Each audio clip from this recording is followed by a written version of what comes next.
Guys ভালো তো hey guys welcome back to my channel ছোট্ট ব্লগস। তো আবারও চলে আসলাম ছোট্ট ব্লগসে ছোট্ট একটি ভিডিও নিয়ে। তো তোমাদের সবাইকে স্বাগতম জানাই আমার ছোট্ট চ্যানেলে।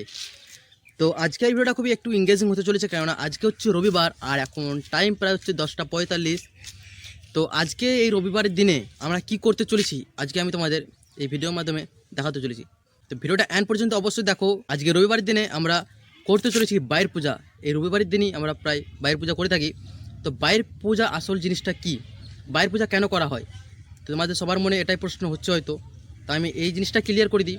তো বাইর পূজা করার উদ্দেশ্য হলো আমাদের গ্রামে যেন কোনো ভয়াবহ বা আরও অন্য কিছু যেন না আসে গ্রামে, কারণেই হচ্ছে বাইর পূজা করা। তো এই বাইর পূজা কীভাবে করি আমরা, তো বাইর পূজা করার জন্য আমরা পুরো গ্রামে কয়েকজন 4জন বা 5জন মিলে একটা খাতা নিই, একটা পেন নিই, আর সেই খাতা পেন নিয়ে বেরিয়ে পড়ি চাঁদা কালেকশনের জন্য। প্রত্যেক বাড়িতে গিয়ে ধান 5 কেজি বা চাল 5 কেজি, যদি না দিতে পারে তাহলে তার কাছ থেকে 100 টাকা করে নিই। আর পুরো গ্রামে প্রত্যেক বাড়ি 100 টাকা না হলে 5 কেজি চাল বা ধান এ থাকি। পুরো গ্রাম চাঁদা কালেকশন সম্পূর্ণ করার পর আমরা ঠাকুর এবং ঢাকওয়ালার কাছে গিয়ে বায়না করে আসি এবং তাকে বলে দেওয়া হয় এই সময় পূজা স্টার্ট হবে। তো তোমাদের আরেকটা জিনিস বলে দিই, আমাদের যে বাইরের পূজা স্টার্ট হয় সেই পূজাটার নিয়ম আছে। সেই পূজাটা আমাদের স্টার্ট হয় প্রায় মধ্যরাতে, রাত্রি 1টা বা 2টার সময় সেই পূজা স্টার্ট হয়, আর পূজা শেষ করতে করতে প্রায় ভোর হয়ে যায়। তো সেই জিনিসটা আজকে আমি তোমাদের এই ভিডিওতে দেখাতে চলেছি। তো ভিডিওটা খুবই মোস্ট ইম্পর্টেন্ট হতে চলেছে, ভিডিওটা এন্ড পর্যন্ত অবশ্যই দেখো। তো দেখা হচ্ছে মধ্যরাতে যাওয়া যাক, চলো। তো আর একটা জিনিস, তোমাদের ভিডিও যদি ভালো লাগে থাকে তাহলে চ্যানেলটি অবশ্যই সাবস্ক্রাইব করে নাও, কারণ এরকম ভিডিও এই ছোট্ট ব্লগসই দেখতে পাবে। তো চলো বেশি দেরি না করে দেখা যাক মধ্যরাতে গিয়ে। 2000 years later.